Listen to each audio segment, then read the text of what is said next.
Good morning, and welcome back to Daily Dhamma, a letter to our children.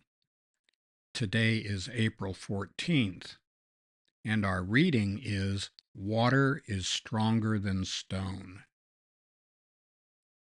We believe patient, persistent practice of the principles of the Spirit is the way. The Grand Canyon is the embodiment of this principle.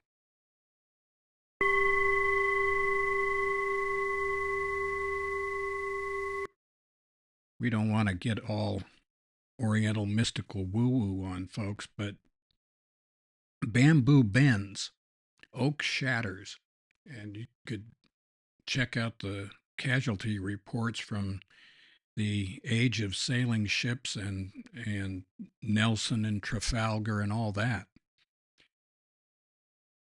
I think we'll stick with the bamboo, thanks. Water is stronger than stone, but it takes time. And this is one of the things that modern people seem to forget.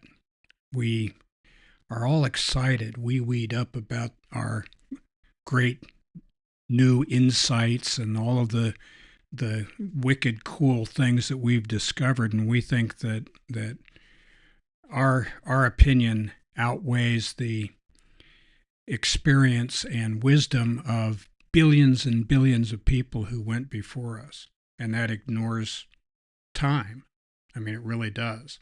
It reminds me of the Bhagavad Gita, chapter 11, verse 32, when Arjuna says to Krishna, "Who are you?" He's just blown away by this cosmic vision, the transcendent reality that Krishna reveals to him.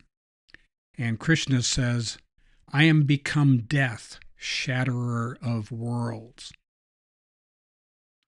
But the word in Sanskrit for death, kala, also means time, which also shatters all worlds.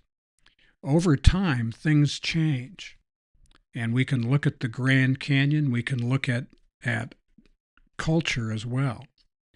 We believe strongly that culture is not constructed or construed. It's not cooked up in a laboratory someplace under Virginia or in a Ivy League university or the London School of Economics. This isn't something that geniuses sit down and cobble together.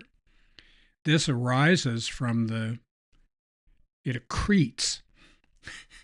It's kind of like barnacles. It builds up over thousands of years of time, and it is the accumulated wisdom of large numbers of people.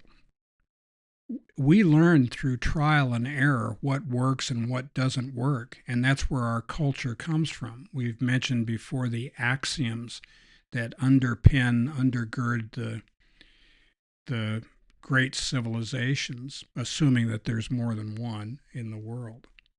And we can look at some other examples. It would have been crazy in the year 36 AD to predict that Christianity would overcome Rome. Nobody saw that coming. Likewise with the Chinese. The Chinese put that in the shade. The longest running dynasty in China was the Zhou dynasty that went from 1046 to 256 BC, 789 years. And this is the one that Confucius admired so much and wanted China to return to. The Roman Empire, like the Zhou dynasty before it, might have seemed eternal and that they would just go on, but they did not. There are lessons in there for modern people, if only we would care to explore them. So happy trails to you until we meet again.